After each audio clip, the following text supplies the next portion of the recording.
कहीं हमें दाढ़ी के नाम पर मारा जा रहा है, कहीं हमें टोपी के नाम पर मारा जा रहा है, कहीं हमें दस्तरखान के नाम पर मारा जा रहा है।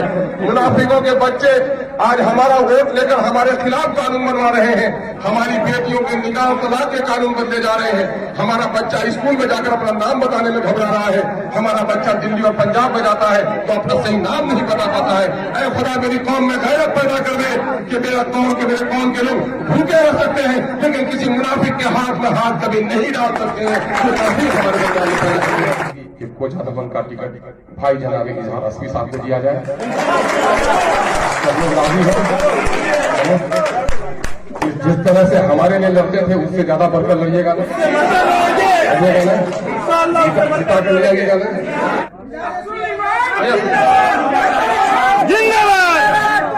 अच्छा, अगर पार्टी मुझको कहीं हिदायत कर दे कि तुमको भी इलेक्शन लड़ना है तो क्या मुझे इलेक्शन लड़ने की इजाजत होगी दूसरी जगह से? तो मैं तो कहूंगा कि पहली तरजीह आप लोगों की कोचा दमन होगी, लेकिन जहां मैं लड़ूं तो वहां अपने रिश्तेदारों के जरिए से हमारा काम करवाने का काम कीजिएगा। अल्लाह तबारक करेगा। मैं 2014 में रिजाइन किया हूं तो मेरा काम तो बाप को भी गवाही दे सकता है, लेकिन जब जन्म ही नहीं हुआ था तो जन्म से पहले इन छल कपट को समझना पड़ेगा। ये अय्यार और मक्कार लोग भाइयों, बिहार में 2 जगह है जहां 74% मुस्लिम आबादी है असेंबली में। कौन? एक कोचा दमन और दूसरा अमोर। क्या गुजरात में जो दंगा 2002 में हुआ था, माओ बहनों की इज्जत टूटी थी, उसका गम है लोगों? गम है? जब बाबरी मस्जिद तोड़ी गई उसका गम है? आवाज लगाओ, आवाज लगाओ, क्या गम है?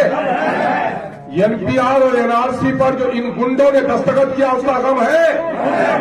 3 तलाक की बिल पर दस्तखत करके जजों ने जो मुनाफिकत की है, हमारी शरीयत पर हमला किया है, क्या उसका गम है?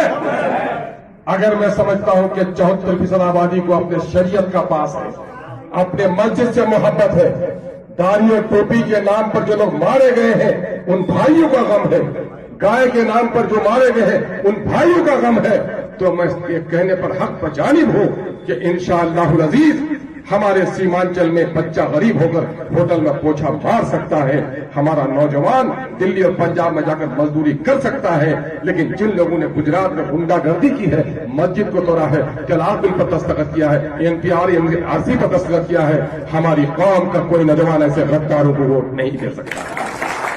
और यही लोगों को बताना है, एक भिखमंगा फकीर आ जाए, बदन पर चेथरे हो, कपड़े नहीं हो ठीक से उसको, और वो विकास है, उसका विनाश है, उसको कहोगे नहीं तुमको मैं शेरवानी बना देता हूं, माथे में टीका है पंडित जी, उसको सिर्फ कहो कि मैं सब कुछ कर देता हूं, तुम मेरे मस्जिद में नमाज पढ़ लो।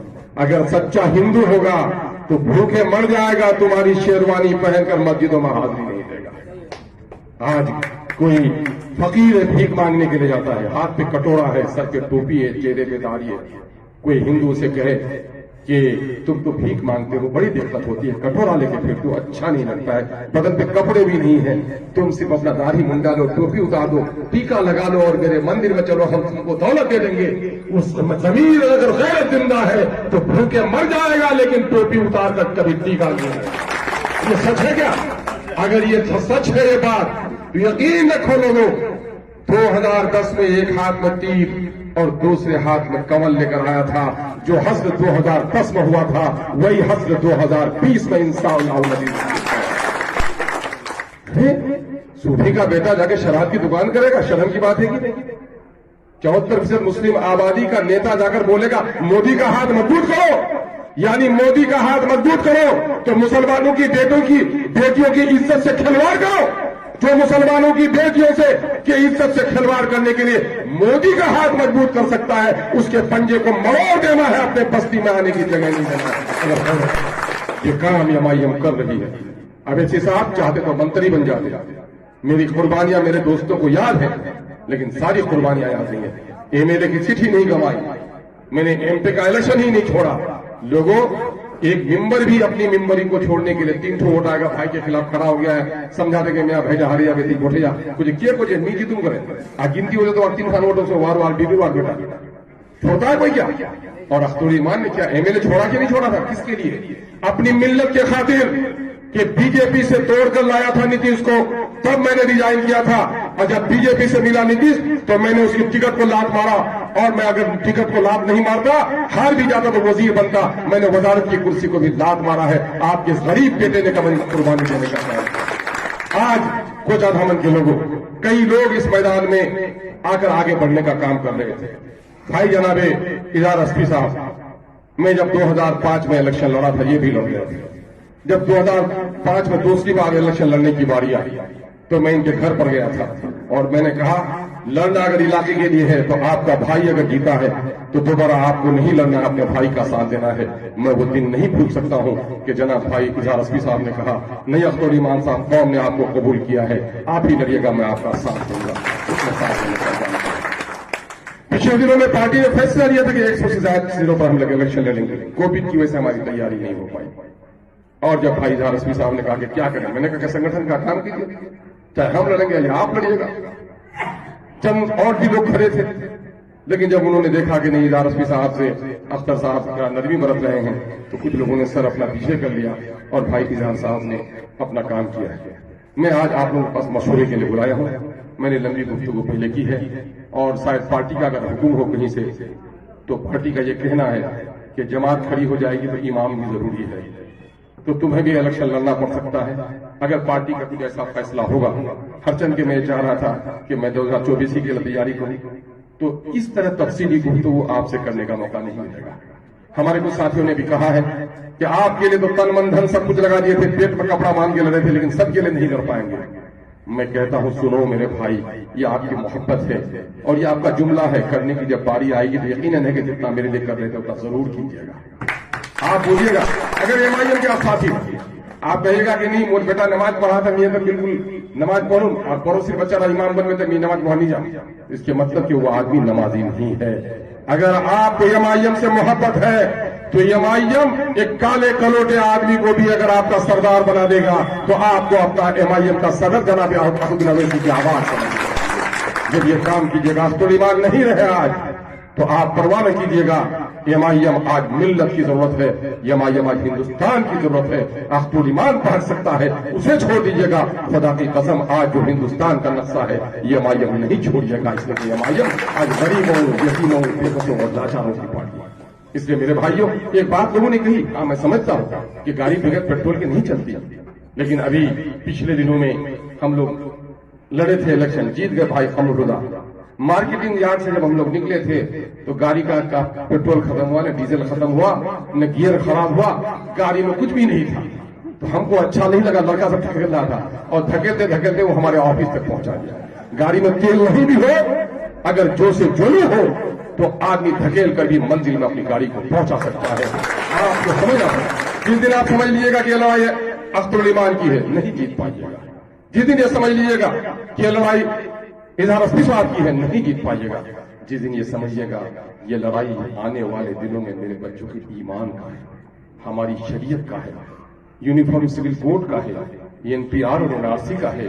मेरा बच्चा दाढ़ी रखकर जो जा रहा है देवबंद बरेली, इज्जत से कैसे जाएगा ट्रेन पर अगर मेरे बच्चे का है? तो आप जो 2 या 3 दिन या 1.5 दिन जो आप जो कहते हैं कि पेट्रोल खत्म हो जाता है, तो उस दिन आप नहीं देखिएगा कि इजहार एसपी साहब आए कि नहीं आए। आप ये समझिएगा कि मैं अपनी कौम और अपनी मिल्लत को आबरू बचाना है तो सब कुछ करना चाहिए।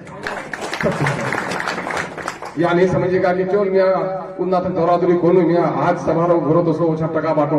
यकीन जानो हमारे उलमा यहाँ पर है, फितने दज्जाल जिससे पनाह मांगा जाता है, अजाब जहन्नम से, अजाब कब्र से, उस तरह से फितने दज्जाल से पनाह मांगा गया।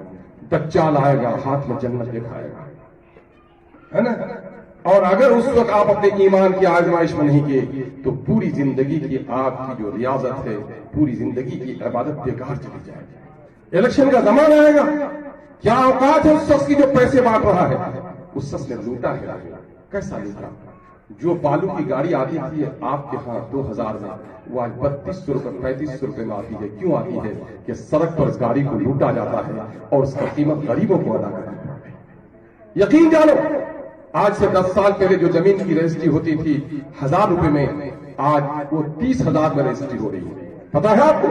1 बीघा जमीन रजिस्ट्री करने जा रहे हैं 40-45 हजार। ये टैक्स, ये विकास हो गया, ये विकास हो गया। सड़क जो आप कह रहे हो, कौन सी सड़क नहीं बनाई? कोई बना नहीं।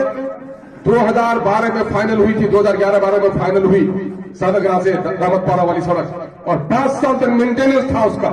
5 साल के मेंटेनेंस के बगैर वो पीडब्ल्यू में नहीं जा सकती थी।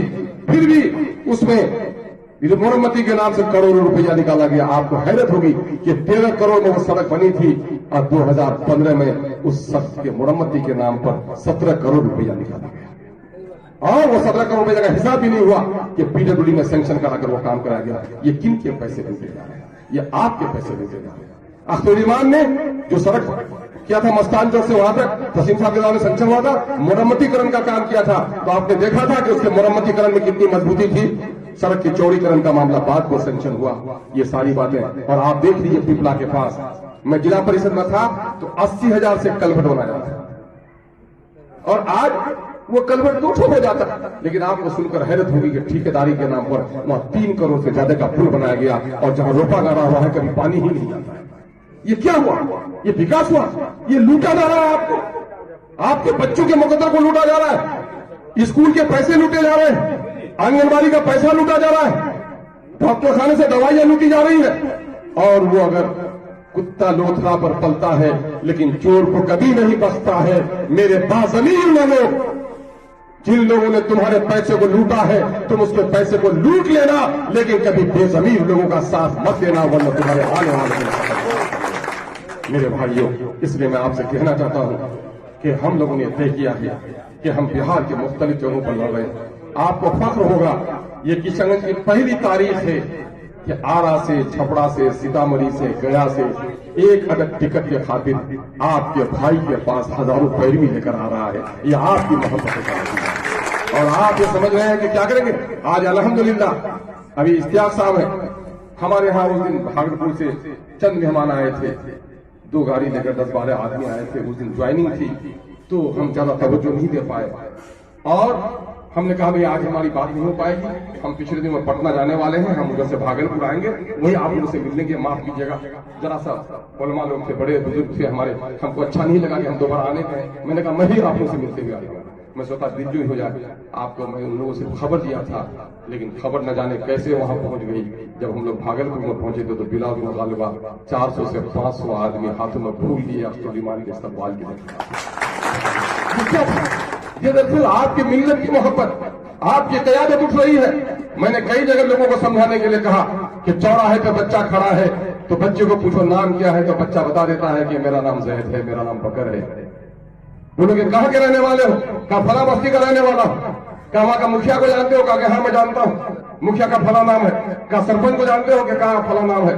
कहा कि वहां का जो समिति है उसका नाम जानते हो? कहा हाँ बड़ा, मैं उसका नाम जानता हूं, फला नाम है। फिर उसको पूछिएगा तुम किसका बेटा हो? अब बच्चा कुछ नहीं बोलता है, तो क्या कहिएगा कि बच्चा तो कह रहा है, वो तो मुखिया सरपंच समिति सभी को जानता है, तो फिर क्या नहीं बोलता है? तो बोले तुम्हारे बाप का नाम क्या बोलो, तो फिर भी बच्चा नहीं बोलता है। बच्चे के आपका पानी भी नहीं, आपका ख्याल होगा कि शायद बच्चा तो बाप अभी मरा होगा, नाम लेते हुए शायद दिल में दर्द आ रहा है, लेकिन आपको पानी भी नहीं। अरे क्या नहीं बोलते बाप का नाम? नहीं बोलता तो क्या कहिएगा कि शायद इस बच्चे का बाप चोर होगा, डकैत होगा, जिसका नाम लेते हुए शर्माता, ऐसा बोलेगा भी नहीं। या अगर फिर भी नहीं बोलता है तो शायद ये भी समझ लेंगे शायद अब जुआ होगा। ऐसा हो सकता है कि मैं बोलता हूं कि आप बोलिए बिहार में यादव का नेता कौन है? आवाज से बोलो। पासवान का नेता कौन है? कुर्मी का नेता कौन है? मुसलमानों का नेता तो उस बच्चे का हाल है कि नहीं? यकीन जानो, बच्चा यतीम होता है बाप के मरने के बाद, और कौम यतीम होती है अपने लीडरों को खो देने के बाद। जो कौम अपने दरमियान में लीडर नहीं चुनती, वो अपने लश्करों को बर्बाद करने का फैसला करती है। एमआईएम और कांग्रेस हो, वो आपको नेता नहीं दे सकता है। आप उसे वोट देंगे तो वो गुलाम अपनी पार्टी का होगा। एमआईएम जिसको चुनिएगा वो किसी पार्टी का गुलाम नहीं होगा, आपके दल का सरदार। इसलिए ये लड़ाई आपको अपनी समझनी पड़ेगी। और ये बात कह दूं, गलती से आप लोग सुन लिए कि इशार साहब बहुत पैसा वाला है। मेरे भाई, हलाल की रोटी जो कमाई भी होती है उसका बड़ा दर्द होता है। लुटेरों को लूट लो, लेकिन इस शख्स ने लूटा नहीं है। इजाज़ साहब आज आए हैं, किस लिए आया? इलेक्शन में आया था, दूसरा आदमी तो लूटा कि नहीं लूटा, कितनी जगह जमीन खरीदी, कितने पैसे हैं, जाकर पूछो उनको, वो लूटा है। लुटेरा लूटने के लिए आता है, दौलत हो आदमी को तो इज्जत के लिए आता है। अल्हम्दुलिल्लाह मैं समझता हूं कि पूरे विधानसभा में इज्जतदार लोगों में नाम शामिल है हमारे इजहार एसपी साहब का, जबकि उलमा के जिम्मेदार हैं, उलमा की सब भी बैठते हैं। मैं नहीं समझता कि एमएलए बनने से बहुत ज्यादा इज्जत बढ़ जाएगी। शोहरत का मामला है तो हम आपको बता देते हैं कि दूसरा एमएलए को उतनी शोहरत नहीं मिलती है जितना एमआईएम के एक सदर को शोहरत मिलती है। एमआईएम में शामिल हो गया है, यकीनन है कि अगर हम लोग स्टेट कमेटी में लेंगे तो शोहरत मिलेगी। लेकिन मैं समझता हूं शायद मेरा ये सोचना सही हो, और अल्लाह के लिए मैं भाई इजहार एसपी साहब से भी कहूंगा कि ये सही नियत कर लीजिए कि लोग शोहरत के लिए आते हैं, दौलत के लिए आते हैं, इज्जत के लिए आते हैं, लेकिन ये सभी नामुराद लोग हैं। सियासत में जिन लोगों को दुनिया में भी और आखिरत को अजर मिलने वाला है, वो इस नियत से आए कि मैं इंसानों की खिदमत के लिए सियासत करने वाला हूं, मैदान सियासत में खिदमत के लिए आया हुआ है। मैं आप लोगों से मशवरा, मैंने अभी तक कोई ऐलान नहीं किया। क्यों नहीं ऐलान किया? हम कहते थे कि इजहार साहब को टिकट देते, तो आप लोग कहते हैं कि हम लोग साहब जान लड़ाए, आज 15 साल से 20 साल से अब तो ईमान के साथ रहे, लेकिन हम लोग कोई दिन पूछा भी नहीं, मौका नहीं मिल सकता। ऐसा बहुत सारे लोगों से टेलीफोन से बात किए हैं, लेकिन अभी हमारी पार्टी के लीडर कल आ रहे हैं हैदराबाद। मैं आप लोगों से मशवरा करना चाहता हूँ कि मैंने चूंकि पहले इलेक्शन लड़ने का फैसला नहीं किया था, हल्का सा भाई को इशारा दिया था, और मुमकिन है कि आपका बेटा दूसरी जगह से भी कोई कामयाबी हासिल कर सकता है, ये मौके आ भी सकते हैं। तो क्या आप लोगों की इजाजत होगी कि कोचा दमन का टिकट भाई जनाब इजहार एसपी साहब को दिया जाए? सब लोग राजी हो? जिस तरह से हमारे लिए लड़ते थे उससे ज्यादा बढ़कर लड़िएगा ना, जिता कर ले जाइएगा ना। उस वक्त जो अफवाह फैलेगी कि अस्तोरी मार खड़ा कर दिया गया, अस्तोरी मार खड़ा कर दिया, इजहार एसपी साहब फिर दामाद तौसीफ साहब उधर हुए, लौरेल तौसीफ साहब ने जिताही, अस्तोरी मार तौसीफ साहब के खिलाफ कैंडिडेट खड़ा कर दिया, इधर इजहार साहब को खड़ा कर दिया। इस तरह के भी अफवाह फैलाएगा, क्या इस तरह यकीन कीजिएगा? नहीं कीजिएगा। तो मैं आप लोगों के इस जज्बात और ख्यालात को अपनी मरकजी टीम हैदराबाद तक पहुंचा सकता हूँ। चलिए, अल्लाह तबारक तआला हम सब के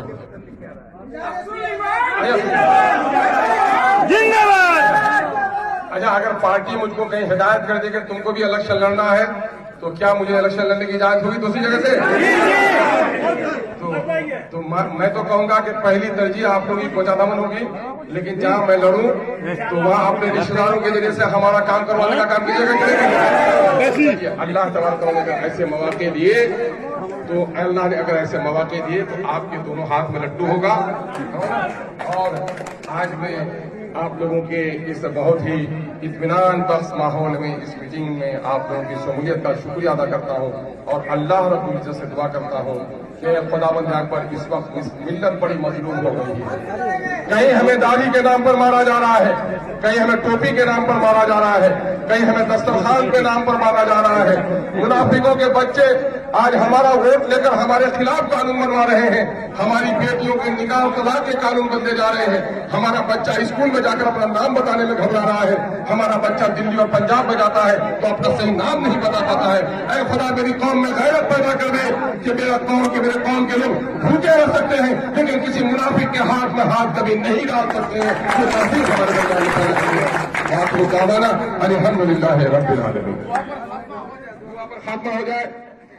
इधर आइए। Please like and subscribe my YouTube channel.